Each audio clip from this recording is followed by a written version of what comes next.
Hola, bienvenidos a Raíces de la Fe, el estudio bíblico. Una vez más agradecemos su presencia, agradecemos su conexión con este canal de YouTube, en el que pretendemos solamente enseñar la palabra de nuestro Dios desde el contexto histórico y desde una hermenéutica lo más sana posible. Bienvenidos todos. El siguiente es uno de los últimos estudios bíblicos realizados por Wilson Méndez. El Mesías según Pablo. Edición especial del programa Raíces de la Fe. En memoria de Wilson Méndez. Hoy vamos a estudiar la primera y la segunda carta de Pablo a los Corintios. Y como lo hicimos en la clase anterior con la carta a los Romanos, vamos a descubrir algunas cosas que Pablo dice referente al Mesías. Aunque viendo bien las cartas, yo me di cuenta que sí nos toca tocar algunos otros temas de la carta. No podemos limitarnos únicamente a lo que Pablo diga del Mesías, porque hay otros temas que son relacionados con el Mesías o con la doctrina del Mesías. No me estoy refiriendo a una doctrina nueva, sino con lo que él enseñaba. Entonces sí estaremos tocando algunos otros temas de la carta a los Corintios. La próxima clase vamos a hablar acerca de la carta a los Gálatas, entonces por favor la estudian para la próxima clase. Muy bien, comencemos a hablar de la carta a los Corintios y entonces comenzamos con un argumento que ya habíamos dado a la clase anterior, y es que la carta a los Corintios que tenemos como la primera carta no es en realidad la primera carta, sino es en realidad la segunda carta. Pablo ya les había escrito una carta a ellos, y en esta primera dice que como les orienté en la primera carta, entonces, o en la carta, como les orienté por carta, entonces eso nos da a pensar que sí hubo una primera carta a los Corintios. Uno debería pensar algo, y es qué ocurriría si encontráramos esa carta hoy. O sea, qué pasaría si la carta se encontrara. No tanto en cuanto a el contenido de la carta, sino que qué pasaría con el canon del Nuevo Testamento. ¿Alguien abriría el canon de nuevo? O sea, el Nuevo Testamento va a volver a ser analizado porque encontramos la primera carta a los Corintios. ¿Incrustarían la carta dentro del Nuevo Testamento o la dejarían por fuera? Lo más probable es que la dejaran por fuera, porque si alguien asegura con tanta vehemencia que los libros del Nuevo Testamento son inspirados por Dios y que la definición del canon fue dirigida por el Espíritu Santo, entonces alguien diría, si se llegara a encontrar la primera carta a los Corintios, la verdadera primera carta a los Corintios, no la meterían. Entonces eso sería interesante ver qué pasa, porque si alguien dice, vamos a abrir el canon y vamos a introducir otra vez la carta al Nuevo Testamento, entonces alguien dice, o sea que todos estos años vivimos con el Nuevo Testamento incompleto. La otra, si lo incluyen, si incluyeran la carta, dirían, o sea que el canon del Nuevo Testamento lo dirigió Dios y se le perdió una carta. Entonces eso generaría un poco de conflictos que solamente lo traigo a colación más como por especular un poquitico qué podría pasar. Muy bien, hablemos de la primera carta a los Corintios. Entonces les voy a dar un breve resumen de qué trata la carta. Como les dije hace un momento, vamos a tocar de todas maneras algunos temas que me parecen que son importantes para evaluarlos desde nuestro punto de vista, que tenemos como base toda la Biblia, ¿no? Y lo mal llamado Antiguo Testamento, o Tanaj, como se conoce en el contexto judío o hebreo, o Biblia hebrea. Entonces, la carta en el primer versículo a los Corintios se identifica, ¿no? Dice que es Pablo, y de una vez va a dar por sentado que él es el que está escribiendo esa carta. O sea, igual que en todas las cartas, en la parte inicial, lo que está en la parte inicial se conoce como salutación o saludo. Entonces, en ese saludo siempre se identifica el escritor. Esta carta de los Corintios pues no es la excepción. Dirá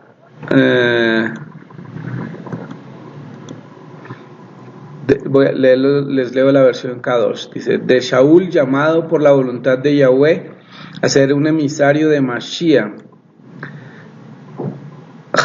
de Yeshua HaMashiach, y del hermano Sóstenes. Entonces, parece que él le está ayudando a escribir, ¿no? Y luego dice a quién, el versículo 2 dice a la asamblea, bueno, esta es la versión Kadosh, a la asamblea mesiánica de Corinto. La versión Reina Valera dirá a la iglesia que está en Corinto. Entonces ahí de una vez la carta está diciendo quién la escribe y para quién es. ¿Cuál es el propósito de la carta a los Corintios? Parece que Pablo es el que logra iniciar este lugar. Hay gente que dice que Pablo fundó la iglesia de los Corintios, y ya desde nuestro punto de vista parece ser que Pablo es el que inicia esa comunidad ahí, porque es una comunidad de línea judía, tiene que ser. Entonces ya hemos hablado bastante sobre que lo llama iglesia, la versión tradicional, y que probablemente era una comunidad de corte judío con gentiles incrustados. Entonces, ¿cuál es el propósito de esta carta? Pablo escuchó, o sea, de acuerdo a lo que discierne uno, porque nosotros solo tenemos la respuesta. Nosotros no tenemos nada que Pablo le hayan dicho, le hayan contado o le hayan enviado una carta. Nosotros tenemos solo la respuesta que Pablo envía. Entonces parece que a Pablo le llegaron algunos reportes de esta comunidad y que parece que esta gente de Corinto es muy liberal. O sea, tienen algo que se puede descubrir por la carta, es que tienen mucho desconocimiento de lo que es el Tanaj o la Torá. No conocen mucho de las leyes, por eso Pablo les tiene que hacer una alineada y un refuerzo. No quiere decir que sean ignorantes, pero parece que no las conocen. También parece que dentro de ellos hay un sectarismo, como que unos van para un lado, otros van para otro lado. Entonces Pablo va a tener que envía esa carta es para corregir muchos postulados que se están enseñando ahí. El versículo central de la carta, o un versículo clave, está en el capítulo 3, versículo 3, que dice: porque aún sois carnales, pues habiendo entre vosotros celos, contiendas, disensiones, ¿no sois carnales y andáis como hombres? Vean las características que Pablo está dándole a ellos para decirles que son carnales. Les dice: aún ustedes son carnales porque entre ustedes hay celos, contiendas y disensiones. Les dice: ¿no son carnales? Si andan como los hombres, como los demás hombres que no tienen supuestamente las leyes de Dios. Ahora, cuando acá dice celos, no se imagine solo los celos de pareja, sino son celos también, envidia de liderazgo. En esa comunidad había una envidia de liderazgo impresionante. O sea, habían líderes que no les gustaba que hubieran determinados líderes, habían líderes que estaban en contra de Pablo mismo.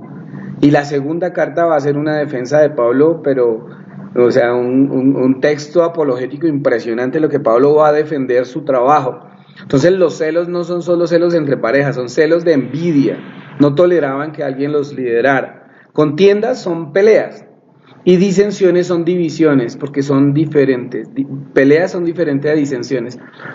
Quise tocar este versículo por algo que nos debe nos debe confrontar a nosotros. Esta evaluación que Pablo hace de la comunidad que está en Corintio no es como si la hiciera hoy en día. Esto no es lo que hay en muchísimas comunidades. O sea, no hay muchísimas comunidades celos por el liderazgo, por esto, lo otro, porque el otro hizo, porque el otro hace, porque no hay en las comunidades peleas, fuertes peleas, y no hay divisiones. Entonces, ¿cuál es el dictamen de Pablo si Pablo escribiera a las comunidades hoy? Estoy hablando en general, llámenlo cualquier denominación, iglesia, corriente religiosa que sea. El dictamen de Pablo es: ustedes son carnales porque hay esto. Y ser carnales es decir, ustedes poco les ha pegado a lo que es la palabra. Entonces les está diciendo cosas de estas, y luego en el 6:19, en la primera carta, les dice: ustedes ignoran que su cuerpo es templo del Ruach HaKodesh, del Espíritu Santo, el cual está en vosotros, el cual tenéis de Dios, y que no sois vuestros, porque habéis sido comprados por precio. Glorificar pues a Dios en vuestro cuerpo y en vuestro espíritu, los cuales son de Dios. O sea, esta carta de los Corintios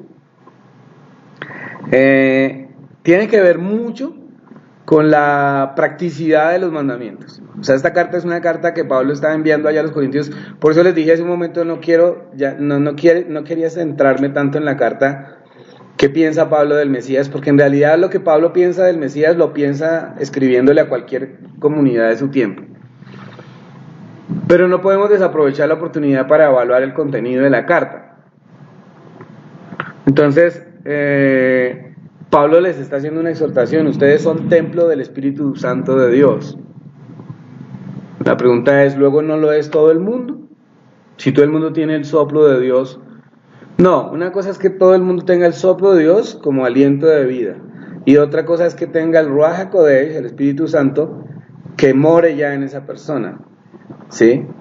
Entonces acá les está haciendo ese reclamo. Por eso en la primera carta a los Corintios va a venir ese capítulo tan magistral y que es poesía, hasta poesía universal, no necesariamente poesía religiosa, que es el capítulo conocido como el capítulo del amor. El amor es sufrido, el amor es benigno, el amor no tiene envidia, el amor no es jactancioso, no se envanece, no hace nada indebido, no busca lo suyo, no se irrita, no guarda rencor, no se goza la injusticia, más se goza la verdad, todo lo sufre, todo lo cree, todo lo espera, todo lo soporta. O sea, Pablo está diciendo, si ustedes dicen que tienen amor y aman al prójimo, esto es lo que deben de manifestar. O sea, casi que les está diciendo, esta es la confrontación de que verdaderamente todos ustedes dicen que creen. Por eso, Yeshua en alguna ocasión resumió todos los mandamientos diciendo que había que amar a Dios con todas las fuerzas, con toda la mente, con todo. Y luego dice, y el segundo es semejante, amarás a tu prójimo como a ti mismo. De ahí tendríamos que hablar muchísimo. Es semejante amar a Dios con todo el corazón, con todas las fuerzas, con toda su alma, con toda la mente. ¿Es semejante amar al prójimo? ¿Por qué Yeshua dijo eso? Sería otro tema de conversación. O sea, ¿cómo va a ser igual o semejante amar a Dios y amar al prójimo? Sin embargo, bueno, acá Pablo vuelve y les toca el tema y esos son los temas centrales de la carta. Entonces, esta comunidad estaba dividida. Estaban divididos dicen los historiadores que habían dos grupos, y había un grupo de gente que era leal a Pablo y había otro grupo que no. El grupo que era leal a Pablo parece que era el grupo que más quería concentrarse en los mandamientos y en la escritura, y el otro parece que era un grupo más dado al libertinaje y a querer vivir una vida desordenada un poco. Pablo les va a hablar de la unidad en esta. Miremos Corintios 3:21.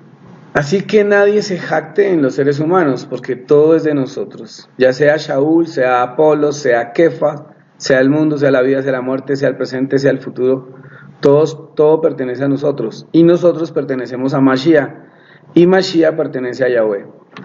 Entonces acá está sentando un principio Pablo, y es que no importa las personas que sean, todos venimos a ser uno solo, ¿sí? Todos somos uno solo, pero luego dice, y todos pertenecemos al Mesías, porque todo es nuestro, todos somos nuestros, unos de otros nos pertenecemos, pero nosotros somos del Mesías y el Mesías es de Dios. Entonces acá está dando un punto Pablo importante dentro de su concepto del Mesías, y está diciendo el Mesías es la cabeza de nosotros, pero la cabeza del Mesías es el Padre. O sea, aquí está haciendo distinción Pablo y está dando un lugar de jerarquía, de que por encima de nosotros está el Mesías y por encima del Mesías está el Padre, el Dios eterno. Acá está, primera carta a los Corintios 3, 22 y 23. Porque dice, y el Mesías es de Dios, es decir, que el Mesías tiene un dueño. Ese es un tema que va a enfrentar Pablo acá. Luego dice también otro tema que está tratando la carta. Primera carta a los Corintios 5, 1 y 2. Este texto es bien fuerte. Dice, por todas partes se dice que hay fornicación entre vosotros, y tal fornicación que ni aún existe entre los gentiles. ¿Por qué Pablo utiliza la terminología gentil? Si se supone que le está hablando a la iglesia, y si se supone que en la iglesia ya no hay judío ni griego, como lo dijo en Romanos. Pero acá no hay una contradicción, porque está diciendo, y hay tal fornicación que no la hay entre los gentiles. La palabra gentil en la Biblia y dentro de la jerga judía no se va a utilizar a menos que se utilice con la contraposición de judío. ¿Qué es lo contrario a un judío? Un gentil. Así es que se utiliza la palabra gentil en la Biblia. No hay otra. No es gentil contra la iglesia, no es, ese término no se utiliza, sino es en contraposición al judío. Entonces dice acá, se oye que hay una fornicación entre ustedes que ni siquiera la hay entre los gentiles. Quiere decir que ellos no son gentiles. Entonces, si ellos no son gentiles, ¿qué son? Entonces es donde alguien viene y dice, por lo que la corriente teológica explica, es que lo contrario al gentil es la iglesia. No. Entonces si Pablo utilizara esa terminología, de nada le sirvió ser un rabino, porque esa terminología no se usa sino en contraposición al judío. Entonces, ¿qué estoy diciendo? Que la comunidad de Corinto tiene judíos. Es muy probable que tenga gente conversa, pero es una comunidad de judíos, y ya le voy a decir por qué. No es solo esta evidencia. Dice, hasta tal punto que alguien tiene la mujer de su propio padre, y vosotros estáis engreídos y no os habéis entristecido, para que fuera quitado de en medio de vosotros el que hizo tal acción. O sea, Pablo está diciendo, hay un muchacho que se está metiendo con la mujer de su padre, o sea, con la madrastra. Y dice, y a ninguno de ustedes les preocupó nada para que lo hubieran sacado de en medio de ustedes. ¿Por qué Pablo les está haciendo alusión al libro de Levíticos, capítulo 18, versículos 6 al 9? A una comunidad que se supone que ya no vive bajo las leyes del Antiguo Testamento ni la ley de Moisés, pero les está haciendo esta referencia de este hombre que está viviendo con la mujer de su padre. No es otra cosa que la transgresión que está escrita en Levíticos 18, 6 al 9. Dice, ningún varón que llegue a pariente próxima alguna para descubrir su desnudez. Yo, Yahweh, la desnudez de tu padre o la desnudez de tu madre no descubrirás. Tu madre es, no descubrirás su desnudez. La desnudez de la mujer de tu padre no descubrirás. Es la desnudez de tu padre. ¿Está claro? Levíticos 18, del 6 al 9, dice que, ahora acá dice la desnudez de tu padre y eso y lo otro, en sí no es que fuera la desnudez, se refería era a tener relación sexual con esa persona, o sea, esto es un eufemismo de traducciones, pero en realidad no era solo el ver a la persona desnuda, era allegarse a la persona. Entonces lo que Pablo está censurando acá es que dice, hay tal fornicación entre ustedes que ni siquiera la hay entre los gentiles. Quiere decir que esta gente sí debe conocer la Torá y debe conocer el libro de Levíticos. Y luego les dice, pero a ninguno de ustedes se ha puesto triste por esto y no lo han sacado de en medio de ustedes, porque la Torá exigía que la persona que hacía eso fuera cortada de su pueblo. Entonces el reclamo de Pablo es, ¿por qué no están aplicando las escrituras? ¿Por qué dejan a este tipo que viva con la madrastra? Esa es una prueba de que esta gente a la que Pablo le está escribiendo sí tiene que tener conocimiento de la Torá, ¿sí? Es que vea, hay dos posiciones en esto en cuanto al Nuevo Testamento y en cuanto a las cartas de Pablo. Si una persona cree conocer demasiado la Torá y las leyes del Eterno y todo, y no ha estudiado el Nuevo Testamento con juicio y a cabalidad, puede llegar a decir, yo desprecio el Nuevo Testamento, porque está mal y porque hay muchas cosas que no me cuadran y todo. El otro caso es alguien que estudie solo el Nuevo Testamento sin estudiar el Antiguo Testamento o Tanaj. Y diga, es que el Antiguo Testamento ya no tiene relación conmigo porque ya está el Mesías y ya eso fue caducado, eso ya no está en vigencia. Si usted no conoce las dos partes, puede llegar a hacer afirmaciones ilógicas y fuera de contexto. Quien no conoce, por ejemplo, Levíticos 18, la cita que leí, puede creer que esta es una recomendación que está dando Pablo. Esta no es una recomendación de Pablo, eso está escrito en la Torá. Les acabo de leer Levíticos. Por eso les dijo, ustedes tienen una fornicación entre ustedes que ni siquiera la hay entre los gentiles. Y al tratarlos, al compararlos con los gentiles, Pablo lo que está diciendo es, ustedes tienen que comportarse como pueblo de Israel, que tiene la Torá y tiene las leyes. Por eso les ordena que lo saque. En el versículo 13 le va a decir, a ese hay que sacarlo de la comunidad. Hay otra cosa que Pablo va a atacar en esta carta, y es que los creyentes estaban peleando tanto que se estaban llevando a las cortes en el capítulo 6 ¿Se atreve alguno de vosotros cuando tiene algo contra el otro ir a juicio ante los injustos y no ante los santos? ¿No sabéis que los santos juzgarán al mundo? Y si el mundo es juzgado por vosotros, ¿sois incapaces de juzgar los casos más triviales? ¿No sabéis que juzgaremos a los ángeles? ¿Cuánto más las cosas de la vida? Si puedes tener, no van a preguntar que cómo vamos a juzgar a los ángeles. Solo estoy leyendo este texto. Ustedes después lo investigan y punto.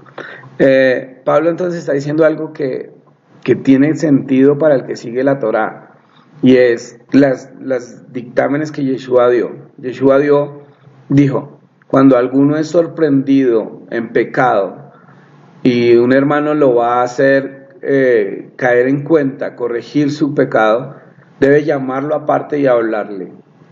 Si no hace caso, debe llamar a 2 personas de la comunidad y luego debe hablarlo ante la comunidad y luego, si no, ya tenlo por gentil y publicano. Es lo que Pablo está diciendo acá. Pablo está diciendo, ¿por qué llevan a uno de sus hermanos ante los injustos? Dice, y no ante los santos. Es decir, que Pablo está dando la directriz que está escrita en la Torá y que está ratificada por Yeshua. Escrito en la Torá estaba que una persona, cuando había hecho algo malo, tocaba llevarla a la corte con 2 o 3 testigos. Es lo mismo que Yeshua va a hacer. Entonces acá Pablo está ratificando algo que está en la Torá, que lo dijo Yeshua y él lo está recomendando acá. Vean esto, y no sé si para ustedes a ustedes les causa la misma impresión. Si una persona estudia el Nuevo Testamento sin mirar el Antiguo Testamento, puede llegar a pensar que estas son leyes nuevas, que son recomendaciones nuevas. Por supuesto que Pablo da algunas recomendaciones en las cartas, pero casi todas las recomendaciones que Pablo da tienen sustento en la Torá. Y les reitero, si una persona no conoce la Torá, puede creer que su camino y su orientación espiritual están solo en el Nuevo Testamento. Si una persona solo conoce el Tanaj, la Torá, el Antiguo Testamento, y desprecia el Nuevo Testamento, puede pensar igual. Y es precisamente en un estudio como este que estamos haciendo, que nosotros empezamos a ver cómo todas las cosas tienen que empezar a cuadrar. Y ahí es donde está lo que siempre hemos hablado del hilo conductual de toda la Biblia. ¿Sí? En el mismo capítulo 6, el versículo 3, bueno, más adelante, el 5, dice, para vergüenza vuestra lo digo, así no hay entre vosotros ningún sabio que pueda juzgar entre sus hermanos. ¿Por qué Pablo habló de que, y les estoy leyendo la Biblia más conocida, ¿sí? Les estoy leyendo la Biblia textual, que es la misma base para la Reina Valera. Dice, no hay entre vosotros ningún sabio. O sea, ¿por qué Pablo está utilizando ese término? No hay entre vosotros ningún sabio. Si este término es solo de las sinagogas. O sea, esta terminología es una terminología judía. O ustedes han visto en alguna iglesia cristiana que digan, vamos a hablar con el sabio. Sino más así, que no los nombran sabios y se creen más que Dios. Pero en las sinagogas sí hay hombres considerados sabios, aparte del rabino. Pero casi todas las sinagogas tienen hombres sabios que estudian la Torá, que estudian la palabra. Pablo está diciendo, ¿no hay acaso alguien sabio? ¿Sí? Sino que un hermano litiga contra otro hermano y esto lo hace entre incrédulos. O sea, Pablo está aterrado de lo que pasa. Dice, ya por cierto, es un fracaso que tengáis pleitos entre vosotros. O sea, esto es tan tenaz. O sea, es fatal que lleven a alguien a un juicio secular. Pero Pablo dice, pero más que un juicio secular, ya es un fracaso que se la pasen peleando entre ustedes. O sea, ya eso es una falta. ¿Sí? Es que es una cosa ilógica. ¿Por qué no sufrís más bien el agravio? ¿Por qué no sufrís más bien el ser defraudado? Quien dice, ¿por qué no más bien arreglan a las buenas? ¿Sí? ¿Por qué no arreglan a las buenas? Y esos consejos de Pablo están basados en la palabra, están basados en la Torá, ¿no? Muy bien, Pablo también da instrucciones sobre el matrimonio y el celibato, en el capítulo 7. En el capítulo 8 y 10 habla sobre la comida que se sacrifica a los ídolos. Y acá hay que tener una cosa que es bien de mucho cuidado. Veamos, o sea, miremos. Capítulo 8.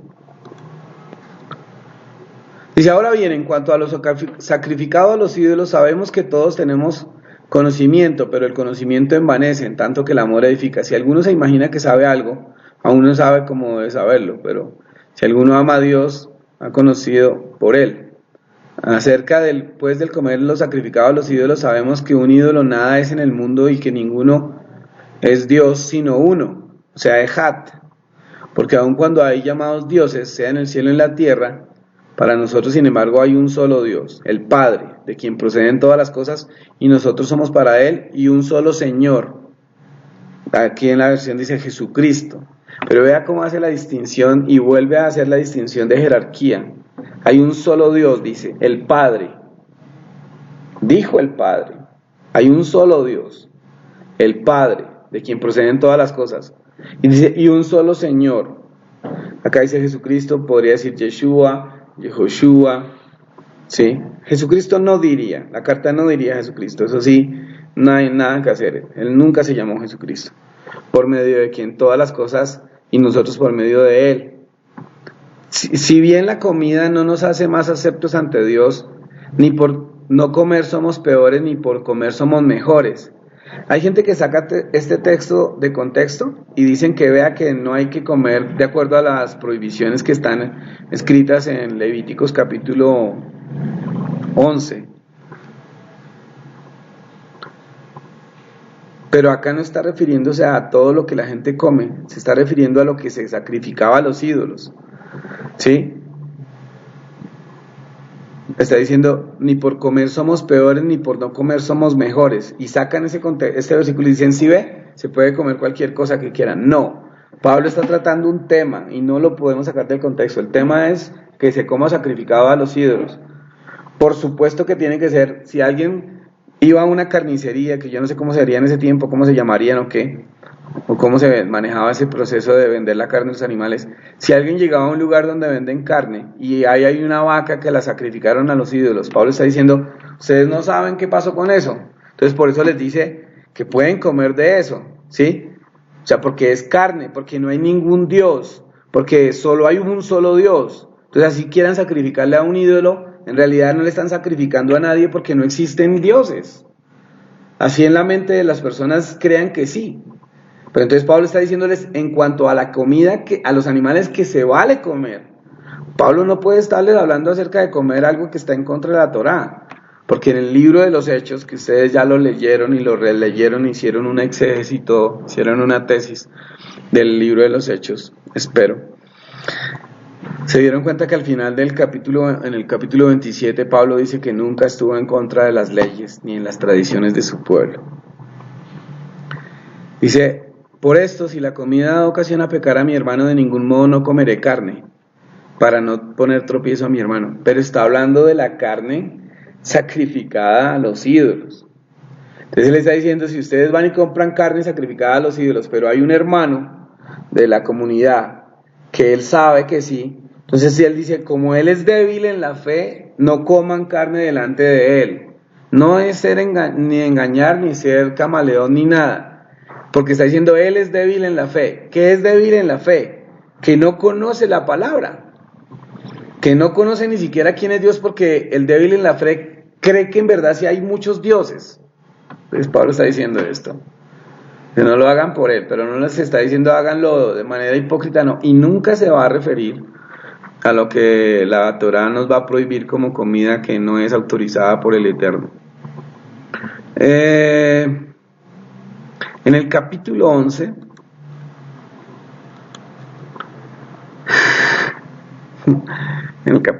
Pablo dice una cosa que muchas personas ven esto como si fuera un asunto magistral de Pablo. Pablo dice, sean imitadores de mí, así como yo soy imitador del Mesías. No es que Pablo se esté creyendo más que los demás. Lo que Pablo está diciendo es, ¿por qué él imita al Mesías? Yo imito al Mesías, pues porque el Mesías es el camino, Entonces, quiero confrontarlos a esto. Si Pablo dice que imita al Mesías, ¿nosotros deberíamos o no imitar al Mesías? Esto es puro sentido común. Si el Mesías vivió en un contexto donde las leyes del Eterno estaban en vigencia, por supuesto que cuando el Mesías vive hay templo, hay sacrificios, hay sacerdotes, pero Pablo se está refiriendo a la parte integral de la ley. Entonces Pablo dice, imíteme a mí como yo imito al Mesías. ¿El Mesías guardó el día de reposo? Sí. ¿El Mesías celebró las fiestas bíblicas? Sí. ¿El Mesías estudiaba las Escrituras? Sí, de hecho dijo que no las vino a anular. Entonces, si el Mesías derogó eso y se supone que eso fue anulado, entonces, ¿a qué Mesías imitó Pablo? ¿Y qué imitó? Porque si el Mesías abrogó eso y Pablo lo sigue imitando, entonces Pablo no aceptó la anulación de la ley. Porque ¿de qué otra manera va a imitar al Mesías si el Mesías siempre se sujetó a los mandamientos? Entonces, ¿a cuál Mesías imitó? ¿A uno que nunca existió? ¿A uno que nunca vivió por fuera de los mandamientos? Pues el sentido común es, Pablo imitó al Mesías que nosotros también conocemos. Si hoy en día una persona le dice a uno, es que yo soy cristiano, ¿y qué es ser cristiano? Ser cristiano es vivir como Cristo vivió. Pues entonces ahora vaya y lea este versículo, 1 Corintios 11:1, y entonces vea si Pablo imitó al Mesías, y ahora corrobórenlo en los hechos si Pablo imitó al Mesías, o fue que Pablo dejó de enseñar en Shabbat, dejó de celebrar fiestas. Que en sí esto es lo que nos diferencia a nosotros del mundo, estas cosas, estas prácticas. Porque en realidad ser bueno y ser buena onda y no hacerle mal a nadie, pues eso lo hace mucha gente sin religión. Se imita al Mesías en cuanto a su manera de vivir, en cuanto a la practicidad de su fe. Y Pablo está diciendo, imíteme a mí porque yo imito al Mesías. Hoy, si usted le pregunta a alguien, ¿usted imita al Mesías? La mayoría de la gente le va a decir, sí, yo trato. ¿En qué trata? En que yo soy bueno, en que yo amo al prójimo, en que yo no le hago daño a nadie, eso es lo otro. Ok, ¿y en lo otro lo imita? No, es que eso ya no es para nosotros. ¿Y por qué el Mesías no dijo, imíteme a mí solo en unas cosas? ¿O por qué Pablo no dijo acá, imíteme a mí en cuanto a las cosas que convienen que yo imito del Mesías? No da. Desde ningún punto de vista da. Sigue diciendo Pablo, yo os alabo porque en todo os acordáis de mí y retenéis las instrucciones tales como os las entregué. Entonces esta es una de las bases para pensar que Pablo es el que ha fundado esta comunidad. Y a propósito, una comunidad, una sinagoga no la podía fundar sino un rabino, ¿no? O autorizado por Jerusalén en ese tiempo. Pero quiero que sepáis que la cabeza de todo varón es Cristo, dice acá en la versión, en la Biblia textual. La cabeza de todo varón es Cristo. La cabeza de la mujer es el varón. Y la cabeza de Cristo es Dios. Otra vez Pablo, dando jerarquías. Yo no estoy negando nada del Mesías ni nada por el estilo. Pero sí les estoy diciendo que Pablo está mostrando una jerarquía. ¿Quién va primero, quién va luego, quién va luego, quién va luego? Entonces, la mujer, la cabeza de la mujer, el varón. La cabeza del varón, el Mesías. La cabeza del Mesías, el Padre. Todo varón que ora o profetiza teniendo algo sobre la cabeza, afrenta su cabeza. Entonces, este es otro texto que se saca fuera de contexto y se dice, si ve que no se puede utilizar la kipa, porque dice, todo varón que ora o profetiza teniendo algo sobre la cabeza, afrenta su cabeza.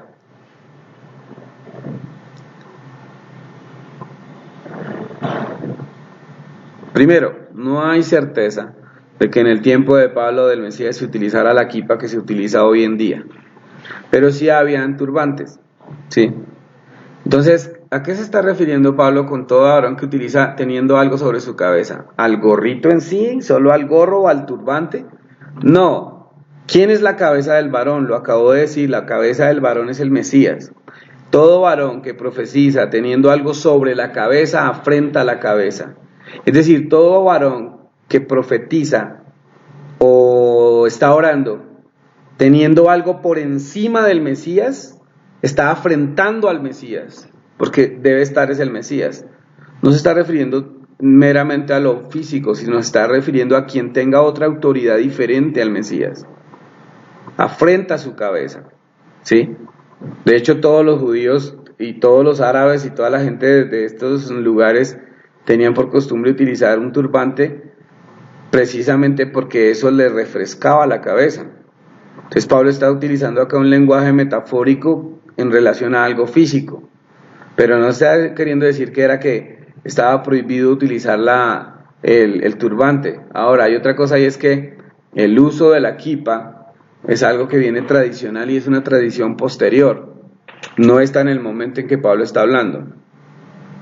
Luego habla de la mujer y dice: pero toda mujer que ora o profetiza con la cabeza descubierta afrenta su cabeza, pues es igual una que ha sido rapada. Entonces, primero Pablo dice: el varón que tiene algo sobre la cabeza afrenta su cabeza. La mujer que no se pone algo sobre su cabeza afrenta también su cabeza. Porque es que la mujer, en la escala que él hizo, la mujer está en el último lugar. La mujer, el hombre, el Mesías y el Padre. Entonces dice: toda mujer que lo hace con la cabeza descubierta es como quien dice: sobre mí no manda nadie. Y dice: y es igual a una que ha sido rapada. Las que se rapaban en ese tiempo eran las prostitutas, y más en Corinto. Eso es histórico. Entonces vea cómo las cosas tienen sentido. Ahora dice: toda mujer que no se cubre su cabeza. Y esta era otra tradición judía, y lo es hasta hoy, que la mujer, especialmente la mujer que es casada, se cubre la cabeza con un manto, con un velo. Bueno, cuando las dejaban entrar a la sinagoga. Hoy también pasa. Muy bien. Entonces ahí estaba hablando de un problema de autoridad. A ver, ¿qué más? El capítulo 12 de la carta a los Corintios. Dice Pablo: ahora, hermanos, no quiero que ignoréis acerca de los asuntos espirituales. Sabéis que cuando erais paganos, erais conducidos como extraviados ante los ídolos mudos. Si ve que ahora habló el término pagano, no dijo gentil. Entonces ahora les está hablando, él está hablando es a aquellos que no son judíos, pero que llegaron a la comunidad, probablemente son prosélitos. Les está hablando a ellos directamente. Sabéis que cuando erais paganos, erais conducidos como extraviados ante los ídolos mudos, por lo cual os hago saber que nadie que hable por el Espíritu de Dios llama a Jesús anatema, y nadie puede llamar a Jesús Señor sino por el Espíritu Santo. A este punto va directamente al tema de nuestra clase. Nadie que hable por el Espíritu de Dios puede llamar a Yeshua anatema, quiere decir maldito. Y nadie puede llamar a Yeshua Señor si no es por el Espíritu Santo, Ruach HaKodesh. Vean, ahí este es un punto para aquellas personas que les fascina todo lo de los judíos y a ojo ciego creen todo y aman más lo que dice un judío que odia a Yeshua que alguien que ama a Yeshua como Jesús. No sé si me hice entender. Aman más a un judío que odia a Yeshua que a alguien que así le tenga un nombre equivocado y crea en Yeshua como Mashiach.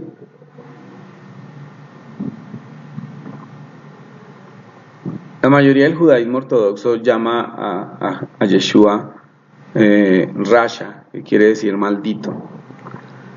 Entonces Pablo está diciendo esto: nadie puede llamar a Yeshua anatema, ¿sí? No es de Dios el que lo haga. Qué fuerte. Y luego viene el texto que quería tocar. Ahora bien, hay diversidad, versículo 4, ahora bien hay diversidad de dones, pero el Espíritu es el mismo. Hay diversidad de ministerios, pero el Señor es el mismo. Hay diversidad de actividades, pero Dios efectúa todas las cosas con todos. Esta clase no es de los dones ni es del Espíritu Santo, nada. Pero acá está diciendo algo que funcionaba dentro del pueblo de Israel. Y dice: ahora bien hay diversidad de dones, pero el Espíritu es el mismo.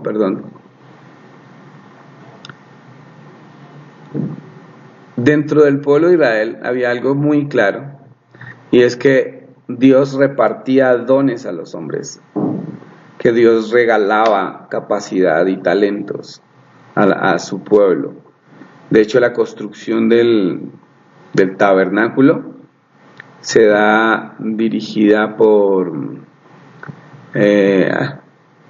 Bejaliel, creo que se llama, y otro. Uno es de la tribu de Judá y el otro es de la tribu de Rubén, creo. Uno es de la tribu de Judá y el otro es de la tribu, no es Rubén, porque es de una tribu que es muy pobrecita, para escoger los dos contrastes. Pero dice que Dios los capacitó con espíritu de inteligencia y de sabiduría. Entonces, está eso, acá está, lo está ratificando. Entonces, esto que está diciendo acá Pablo, no se lo está inventando él tiene contexto de eso. Ahora, dentro de esto de los dones sí va a haber algo que aparecen dos dones que en el Antiguo Testamento o en Tanaj nunca se hablaron. De resto de todos hay pruebas en el Tanaj. Está en el versículo 10. Dice: a otro le dio operaciones milagrosas, a otro profecía, a otro discernimiento de espíritus, a otro distintas lenguas y a otro interpretación de lenguas. Hay que recalcar acá algo, y es que el don de profecía no es eso que hacen hoy en día, que parece más brujería que cualquier otra cosa, que la gente intenta adivinar lo que le pasa a los demás, o que empiezan a decirle cuentos, que ustedes ya saben mucho de eso. Espero que no lo crean. El don de profecía era el hablar la exhortación de Dios al pueblo, y era un don más dado a nivel nacional que a nivel particular, aunque particularmente se podía hacer. Y discernimiento de espíritus, por supuesto, es saber la esencia con la que cada persona viene, o habla, o hace algo. Pero acá aparecen dos que no están nunca en el Antiguo Testamento, y es distintas lenguas e interpretación de lenguas. Acá aparecieron, esos no estaban nunca. Se mencionó algo por el estilo en el Tanaj.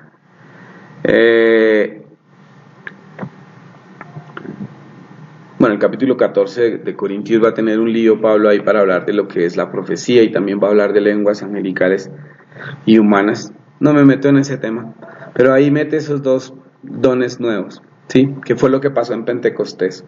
Porque ahí dice distintas lenguas, entonces se está refiriendo a idiomas que hablaron en ese día de Pentecostés, Hechos capítulo 2.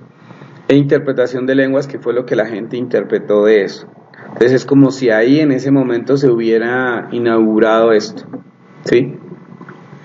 Pablo solo es el único que habla de eso.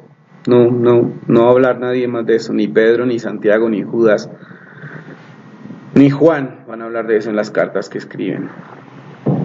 Entonces Pablo está ratificando acá algo que está dado para el pueblo de Israel, y es que cada israelita tiene dones que el Eterno ha dado. Capítulo 15 es interesante de la primera carta, porque Pablo va a hablar de la resurrección.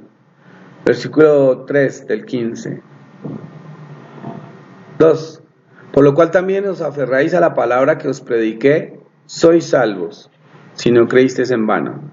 Porque primeramente os entregué lo que también recibí, que Cristo murió por nuestros pecados conforme a las Escrituras, que fue sepultado y que fue resucitado al tercer día conforme a las Escrituras, que fue visto por Cefas y después por los 12, después fue visto por más de 500 hermanos a la vez, la mayoría de los cuales aún viven y algunos ya duermen. Después fue visto por Jacobo, o sea Santiago, después por todos los apóstoles, y al último de todos, como a un abortivo, apareció también a mí, que soy el más insignificante de los apóstoles. Pablo está escribiendo eso, pero en realidad él no lo cree. Este man es arrogante a veces. Y no soy digno de ser llamado apóstol, porque perseguí a la Keilah de Dios. Pero por gracia de Dios soy lo que soy, y su gracia hacia mí no ha sido en vano. Al contrario, trabajé más que todos ellos, y ve que no era de verdad. Pero no yo, sino la gracia de Dios conmigo. Entonces, Pablo está hablando acá algo que es esencial acerca de la creencia nuestra en Yeshua. El versículo 3 dice primero, que Cristo murió por nuestros pecados conforme a la Escritura. Esto es fuerte, o sea, ¿cómo dice la Escritura que el Mesías debería morir por nosotros, por nuestros pecados? La interpretación popular que se le da a este texto es que toman a Yeshua y lo llevan a una cruz o a un madero para que no hayan problemas históricos ni de texto. ¿Cruz o madero? Usted escoja. Madero, bueno. Lo llevan al madero y lo ponen ahí y lo levantan y muere. ¿Cómo Él muere por nuestros pecados? O sea, muere por nuestros pecados. Y ahí es que hay que tener en cuenta la terminología. Morir por nuestros pecados no es morir a cambio de nuestros pecados, que es como se ha entendido. Siempre se ha entendido que Yeshua murió a cambio de nuestros pecados. Pero acá está diciendo que Él murió por nuestros pecados. ¿Qué significa esto? Cuando una persona en las leyes de Levíticos llevaba un cordero para sacrificar al tabernáculo y posteriormente al templo, al altar, tomaba su cordero, era un cordero limpio, era un cordero sin mancha, y lo llevaba y lo entregaba al sacerdote porque él había pecado. Entonces, él entregaba el cordero y la culpa para que ese cordero muriera era del que había pecado. El cordero muere porque usted pecó. Si usted no pecara, él no tendría que morir. Pero en realidad al que llevaba al cordero le tocaba hacer arrepentimiento y ya no debería volver a pecar. Pero para acercarse al Eterno, él llevaba a su cordero. Lo que Yeshua hace es exactamente igual. Él muere a causa de nuestros pecados, no a cambio de nuestros pecados. O sea, si Él no muere por ser obediente, por llevar la obediencia al máximo, por no fallar, por incluso no levantarse contra el Imperio Romano cuando tenía todo el derecho de hacerlo, cuando lo han calificado que Él es un disidente, que Él es un guerrillero, que Él es un blasfemo, eso dijeron los sacerdotes de Él. Tiene que pasarle todo esto. Porque si no le pasa, nosotros no veríamos lo que sería necesario hacer cuando uno quiere obedecer los mandamientos de Dios. Morir. Entonces lo que Él está mostrando es su ejemplo. Porque nosotros pecamos, necesitábamos que alguien nos mostrara a lo que uno tiene que llegar, si fuese necesario hacerlo. El texto dice que es por nuestros pecados, no a cambio de nuestros pecados, que es como la mayoría de la gente lo entiende. La mayoría de la gente entiende es: Cristo ya pagó por mis pecados. Y si esto fuera que Él paga a cambio de mis pecados, yo podría seguir pecando. Y no tengo por qué pagar nada, porque Él ya pagó por mis pecados. Entonces le dicen a uno: no, es que es antes de que usted lo conociera. O sea, que antes de que yo lo conociera sí me perdonaban mis pecados sin yo saber que había pecado. O sea, me perdonaban de algo que no sabía que era culpable. Me perdonaron. Ahora, como ya sé los pecados, ya de esos pecados no estoy limpio, me toca pagar consecuencias, o sea que ahora sí me toca vivir por obras. Y hay una cantidad de temas que se une uno con el otro y la explicación es: no, es que esa es la gracia de Dios, pero no sale. Entonces, Cristo murió por nuestros pecados, por eso, para que uno se santifique, para que uno decida vivir la palabra, como dicen las Escrituras. Punto. ¿Por qué Pablo toca el tema conforme a las Escrituras? ¿No que ya están anuladas? ¿O desde cuándo es que están anuladas las Escrituras? ¿O desde cuándo es que se anuló la ley? ¿Cuando Yeshua vivió? ¿Cuando murió? ¿Cuando resucitó? ¿Cuándo es que se anuló la ley? Si Pablo sigue hablando acá, Cristo murió por nuestros pecados conforme a las Escrituras. Si esas Escrituras ya no están vigentes, ya no se necesita acatar el sacrificio del Mesías, que fue sepultado y resucitado al tercer día como las Escrituras. O sea que aquí hay una cosa extraña. Si las Escrituras no tienen vigencia, ya no importa lo que uno haga. Y acá está diciendo conforme a las Escrituras, es decir, la evidencia que hay en las Escrituras de lo que es pecado y de lo que merece un pecador. Retomo una pregunta que hice hace un momento. Entonces, ¿cuándo es que se dice que supuestamente la ley de Moisés está anulada? ¿Cuándo? ¿Cuando él murió en la cruz? No, porque acá sigue Pablo hablando de las Escrituras. De hecho, les habló de qué había que hacer con el fornicario que estaba con la esposa de su papá. Eso es ley. Si esa ley ya no está vigente, no la diga. Entonces dice uno, no, entonces cuando resucitó, pero Pablo vuelve y sigue hablando de eso. En realidad la ley dejó de estar en vigencia fue en el concilio católico del siglo IV. Ahí fue donde dijeron que se iban a separar de todo lo que fuera judío. Entonces si alguien dice que la ley perdió vigencia y todo lo que se puede decir de eso, más bien fue la Iglesia Católica la que dictaminó eso. Ahora, yo sí sé que hay algunos textos que lo hacen a uno como titubear de cómo se interpretan cuando Pablo habla de la ley y todo, pero hay que leerlo siempre en contexto. Eso no se puede leer solamente así, como aparte de todo. Bien, y el capítulo 16 de la primera carta, Pablo habla de lo que le dan a él, ¿no? Ahora bien, en cuanto a la ofrenda para los santos, haced vosotros también tal como les ordené a la iglesia de Galacia.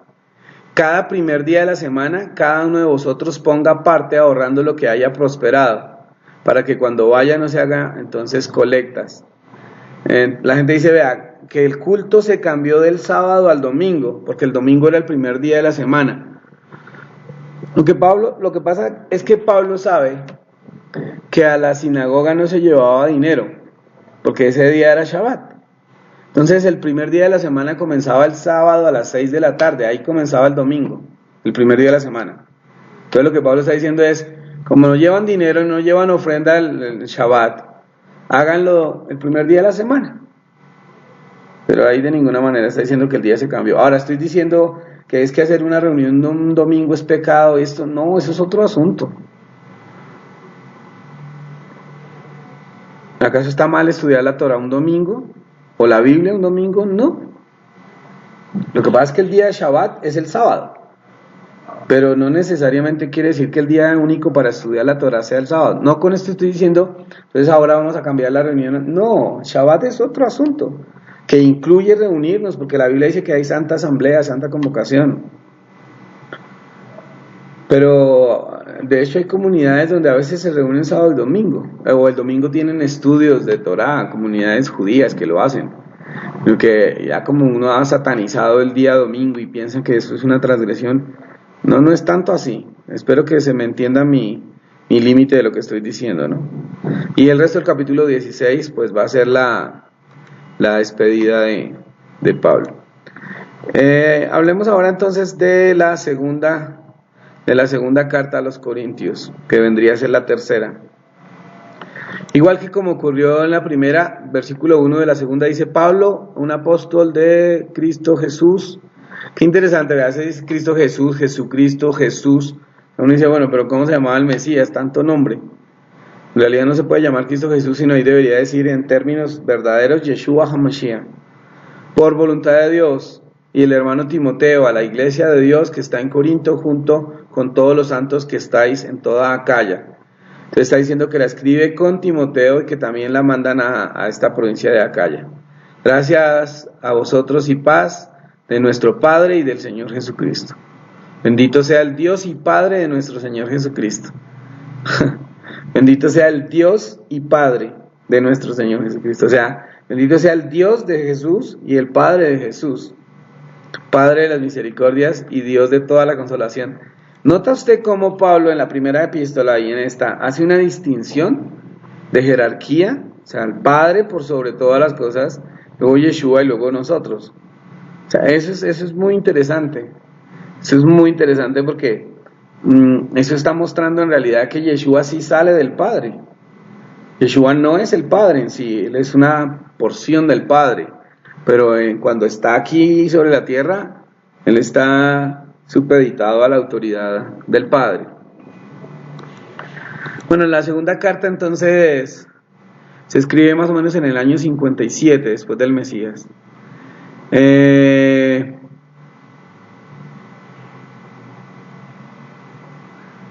Esta segunda carta a los Corintios, Pablo les expresa a esta comunidad que tiene alivio y que tiene gozo de que hubieran recibido la carta anterior, ¿sí? Y que la hubieran recibido de manera positiva. O sea, Pablo les elogia de que, bueno, se aguantaron el vaciadón que les mandé, los exhorté y todo el asunto, lo aguantaron. Imaginen que no le aguantaba a ese señor eso. Y luego va a hablar de algo que esto es una cosa muy fuerte en esta segunda carta, y le va a hablar de los falsos apóstoles. Y también va a confrontar a los que están cuestionándolo a él con su servicio de shaliach, de apóstol, de enviado. O sea, acá les va a hablar fuerte a ellos, ¿sí? El versículo 15 y 17 del capítulo 1.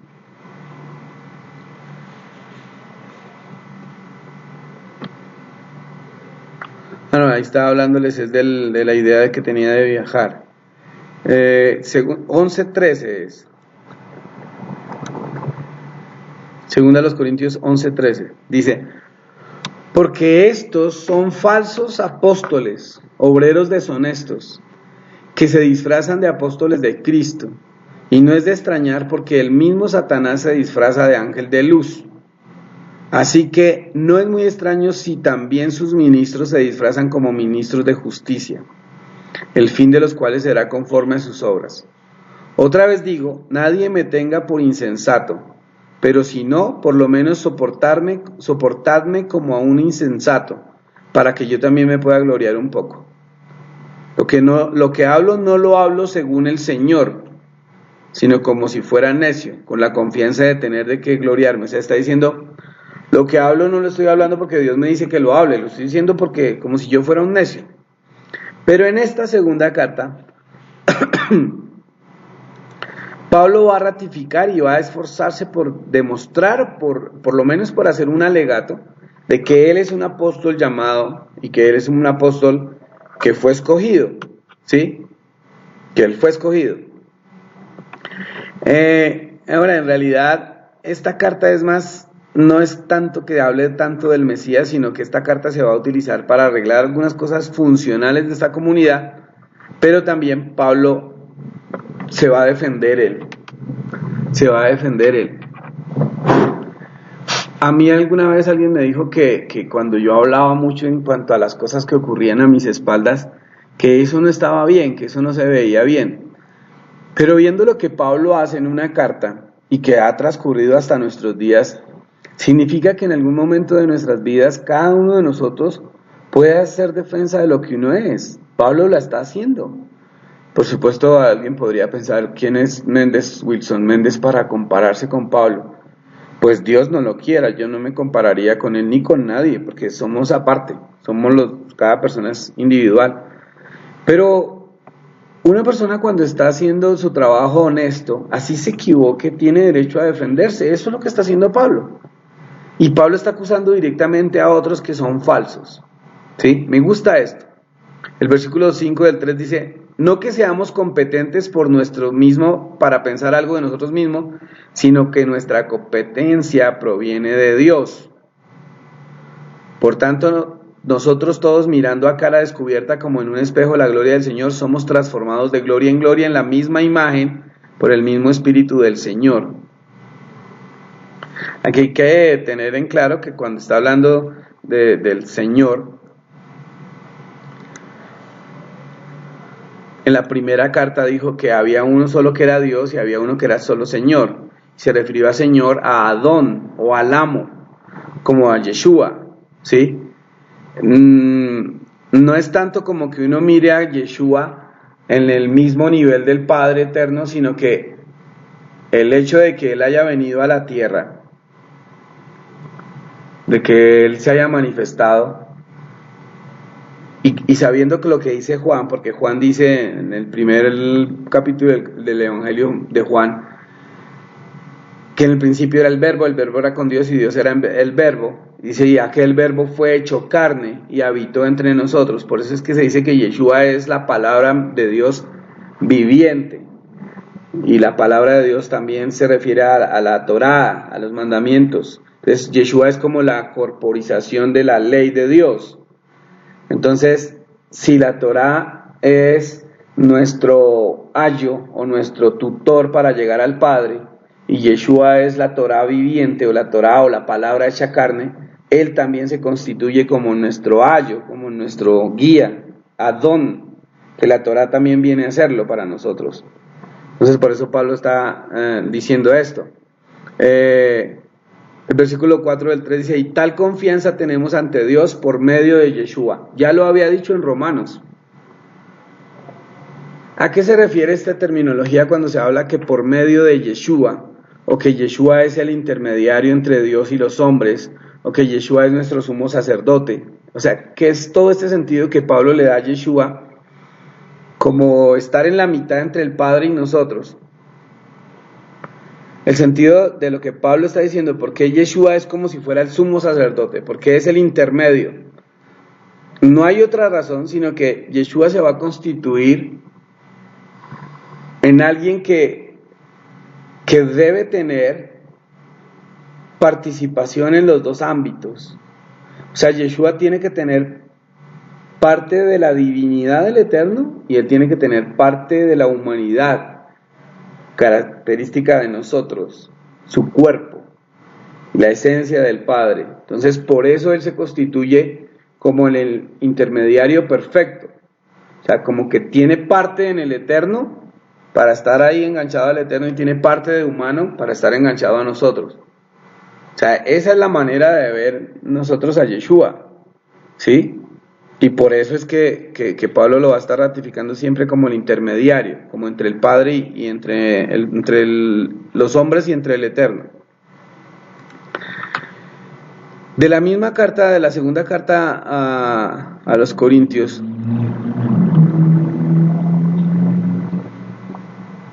el capítulo 6 y 7 es donde está más específica la defensa de Pablo, y va a decir algo de lo que a él le pasa. Dice en el versículo 5, bueno, en el versículo 4 dice, antes bien, recomendándonos en todo a nosotros mismos como ministros de Dios, en mucha paciencia, nosotros mismos, dice, en tribulaciones, en necesidades, en angustias, en azotes, en cárceles, en tumultos, en trabajos fatigosos, en desvelos, en días sin comer, en pureza, en conocimiento, en longanimidad, en bondad del Espíritu, en amor genuino, en palabra de verdad, en poder de Dios mediante armas de justicia, las de ataque y de defensa. Entonces lo que Pablo está diciendo acá es, nosotros también tenemos como confirmar que sí somos apóstoles. Vea todo lo que nos ha pasado a nosotros. Versículo 11 dice, nuestra boca está abierta, oh Corintios, nuestro corazón se ha ensanchado. No estáis estrechos en nosotros, sino que la estrechez está en vosotros. Correspondednos, pues, con los mismos sentimientos que tenemos hacia nosotros. Lo que pasa es que Pablo está alegándole a ellos y le está diciendo, hombre, respáldenme, vean todo lo que a mí me ha pasado, yo soy un apóstol y yo soy genuino. Por lo menos lo único que yo estoy esperando es que ustedes me correspondan a mí. ¿Sí? No estáis unidos en yugo desigual con incrédulos, pues qué compañerismo hay entre la justicia y la iniquidad, la comunión de la luz con las tinieblas. Parece ser que la guerra que a Pablo le están haciendo no viene originalmente de personas del pueblo de Pablo, es decir, del pueblo de Israel, porque le está diciendo que son como si fueran de las tinieblas. Y luego dice, ¿qué concordia tiene el Mesías con Belial? ¿O qué parte del creyente con el incrédulo? ¿De acuerdo? ¿Y qué acuerdo entre el santuario de Dios y el de los ídolos? Porque nosotros somos santuario del Dios viviente. Porque Dios dijo, habitaré entre ellos y entre ellos andaré y seré su Dios y ellos serán mi pueblo. Alguien podría decirle a Pablo, ¿y de dónde sacó eso? Eso está escrito en la Torá, que el Eterno dijo, en Shemot, habitaré en Éxodo, habitaré entre ellos y yo andaré entre ellos y seré su Dios y ellos serán mi pueblo. O sea, Pablo le está hablando a gente que tiene que tener conocimiento en la Escritura. Y esta cita me gusta, dice, versículo 17, por tanto salid de en medio de ellos, separaos, dice el Señor, y no toquéis lo inmundo, y yo recibiré. Salid de en medio de ellos. Eso quiere decir que hay una persona, cualquier persona cuando se da cuenta de las cosas que están enseñándole que no son ciertas, que no son verdad, que no son acordes a las Escrituras, el consejo que Pablo está diciendo es, por tanto, salid de en medio de ellos, separaos, dice el Señor, y no toquéis lo inmundo, y yo recibiré. Porque, ¿a qué se refiere y no toquéis lo inmundo, lo impuro? ¿Qué nos viene a la mente cuando escuchamos esa palabra, no toquéis lo impuro? ¿Recuerdan todas las prohibiciones que el Eterno les había hecho en cuanto a animales? Les dijo, de estos animales no pueden comer, esos animales no se llamarán alimentación para ustedes, son impuros para ustedes. Ni siquiera los pueden tocar cuando estén muertos. Esos animales no son comida para ustedes. Para los demás pueden ser comida, para ustedes no son comida, son impuros, son no aptos. Que en realidad significa eso, no apto. También hablaba del que tocaba el cadáver. Entonces está diciendo, no toquen lo que para el gentil o para el pagano es puro, ni siquiera lo toquen. Pero vean qué tremendo es esto. Pablo está sacando todos los argumentos de sus cartas, de las escrituras. Vean, ¿por qué para mí era tan importante que nosotros estudiáramos las cartas de Pablo? Por la preocupación que yo he tenido de algunas personas que no les gusta estudiar el Nuevo Testamento, o que creen que, porque como en el Nuevo Testamento hay filtraciones, lo mejor es desechar todo. Pero de esta manera es como nosotros podemos ir descubriendo qué se puede desechar y qué no se puede desechar. ¿Sí? O sea, nos toca ser sensatos y llegar al punto. El capítulo 13 de la segunda carta a los Corintios, que como les he dicho es la tercera, dice, esta es la tercera vez que voy a vosotros. Pablo se está despidiendo ya en la carta. O sea, la tercera vez que voy, o sea, Pablo va a ir allá a Corintio. Pero vean lo que dice acá porque esto me parece muy importante. Por el testimonio de 2 o 3 testigos se decidirá todo asunto. ¿De dónde está sacando Pablo esto? De la Torá. Por el testimonio de 2 o 3 testigos se decidirá todo asunto. ¿Se dan cuenta que esta comunidad en Corinto se habían alejado de los mandamientos de la Escritura? Por eso Pablo les está recordando esto. Pero es que esto es clave. Esto no se lo está inventando Pablo, esto está en la Escritura. ¿Cómo alguien puede llegar a decir con semejante frescura es que todo lo que está en el Antiguo Testamento ya está anulado? Pues para Pablo no lo estaba, y para el Mesías pues mucho menos. Sigue diciendo, he dicho antes, cuando estuve presente la segunda vez, y aunque ahora estoy ausente, lo digo de antemano, a los que pecaron anteriormente y a todos los demás, si voy otra vez, no seré indulgente. Es decir, va a ser demasiado radical, puesto que buscáis una evidencia del Mesías que habla en mí, el cual no es débil para con vosotros, sino que es poderoso en vosotros, porque fue crucificado en debilidad, pero vive por el poder de Dios. Otra vez está ratificando la resurrección. No se les olvide nunca que acá en Corintios es donde está que se le apareció a los apóstoles, se le apareció a todos, a 500 hermanos reunidos, todo eso. Y luego Pablo dice, porque esas son evidencias de la resurrección.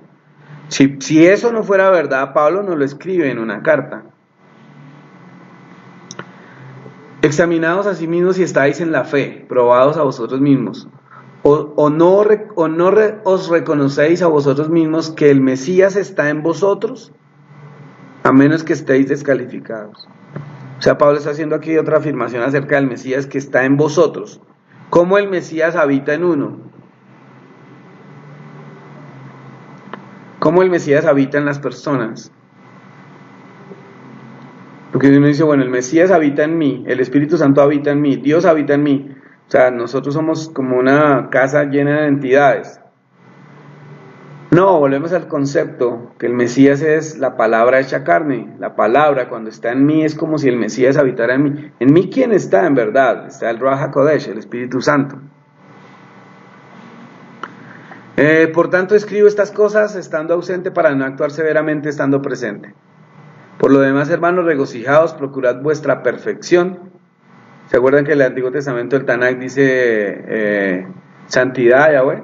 ¿Sí? Sean santos porque yo soy santo, dice el Señor, así dice en la Torá. Consolados, tened un mismo sentir, vivid en paz, y Dios de amor y de paz, y esta paz estará con vosotros. Saludaos unos a otros con ósculo santo. Ósculo, la palabra ósculo es beso. ¿Sí? Y este versículo no está para que diga, Pablo está diciendo que saludemos hombres, mujer, hombre, de ósculo santo. No, este era un saludo que estaba Pablo aconsejando entre los hombres. Porque entre hombre y mujer pues es una cosa elemental y natural. Lo que no lo era tanto era entre hombres que se saludaran de beso. Pablo está diciendo saludes entre hombres, o sea, de beso. No es que lo vayamos a imponer en la comunidad, pero es algo que no tiene ningún prejuicio, no es algo malo, porque es una muestra de afecto. Pues no con todos se podrá, pero ahí dice: os saludan todos los santos, la gracia del Señor Yeshua HaMashiach, el amor de Dios y la comunión del Espíritu Santo sea con todos vosotros. Alguien puede decir, vean, en este versículo está mostrada la Trinidad. La gracia del Señor, de Yeshua, el amor de Dios y la comunión del Espíritu Santo. Entonces dicen, vean, ahí está la Trinidad. No es verdad. La Trinidad no dice eso. La doctrina de la Trinidad dice otra cosa. Acá está hablando de que Yeshua está, de que el Padre también está, y de que el Ruach HaKodesh está. Pero no está diciendo, los tres son de la misma esencia, la misma naturaleza, y estos tres son uno. El Hijo es Dios, el Padre es Dios, el Espíritu es Dios. No son tres dioses, solo un Dios, pero el Padre es Dios, el Hijo es Dios, el Espíritu Santo es Dios. No dice eso. Eso lo inventó fue la Iglesia Católica. Acá dice la gracia del Señor Yeshua HaMashiach, el amor del Padre, el amor del Eterno y la comunión del Ruach HaKodesh sean con todos vosotros. No vayan a decir y con tu espíritu. Pero está terminando la carta con la esencia misma de la fe, como de una fe completa. El Yeshua como Mashiach, el Padre como quien otorga su amor, y el Ruach HaKodesh como que da la unidad. Bien, eso es lo que tengo que decirles acerca de la carta a los Corintios. Si tienen alguna pregunta, la escriben y en la próxima clase me la envían. Hasta la próxima clase la envían o las estudiamos si tienen acá. Pablo, que está ratificando, sigue escribiéndole estas cartas a los Corintios. En realidad, como ya lo dijimos, son 3. Pero Pablo está ratificando primero que si hay una comunidad que se desvía de la palabra, debe volver a la escritura. Por eso utiliza tantas citas y tantos conceptos del Tanaj, porque están perdidos. ¿Por qué Pablo es tan insistente? Porque en la primera carta creo que es que dice: ningún fornicario, ningún idólatra, ninguno que odia, ningún homicida, ningún mentiroso, ningún ladrón, todo eso, dice que va a estar en la presencia del Eterno. Eso es lo mismo que está escrito en los mandamientos. O sea, cuando un mandamiento dice no adulterarás, está hablando de que no hay que ser adúlteros, que no hay que fornicar, en términos de la sexualidad también. El envidioso, el que habla mal, el chismoso, todo eso está ratificado en la Torá. En realidad Pablo lo que está hablándole a esta comunidad de Corintios es: tienen que volver a regir sus vidas por los mandamientos. Eso es santidad. La santidad es apartarse. Eso quiere decir el término Kadosh. Y en esta comunidad de Corintios Pablo lo está ratificando, de que hay que volver a eso y que hay que tener al Mesías. Como que es el Salvador, como que resucitó, como es el que es autoridad. Me gustó mucho eso, de decir que el hombre tiene la autoridad al Mesías, el Mesías al Padre, la mujer al hombre. Lo que dijo como el orden lo especificó en varias ocasiones así. O sea, Pablo lo que está haciendo en esta carta es poniendo la Torah en su lugar y a Yeshua en su lugar. Y es como una corrección. Aunque nosotros no estemos viviendo situaciones iguales a las de esa comunidad, sí nos parecemos en muchísimas cosas, ¿no? Bien, muchísimas gracias a ustedes por su tiempo. Estaremos en la próxima clase estudiando la carta a los Gálatas. Entonces, por favor, estúdienla. Aunque voy a tratar algunos temas de la carta a los Gálatas, no quiere decir que me voy a centrar en otra cosa diferente a Yeshua, pero sí tocaremos algunos temas así rápidamente, porque en otra ocasión ya habíamos estudiado la carta a los Gálatas como materia. Es decir, utilizamos 8 clases de hora y media cada clase para estudiar Gálatas. En esta ocasión la vamos a ver solo en una sola clase. Entonces, estamos en la clase viendo cómo ve Pablo a Yeshua en la carta a los Gálatas. A todos mil bendiciones, que el eterno Dios los bendiga grandemente. Recuerda, las enseñanzas de Wilson Méndez las puedes encontrar en video en el canal de YouTube Raíces de la Fe. Suscríbete hoy y para activar las notificaciones dale clic en la campana.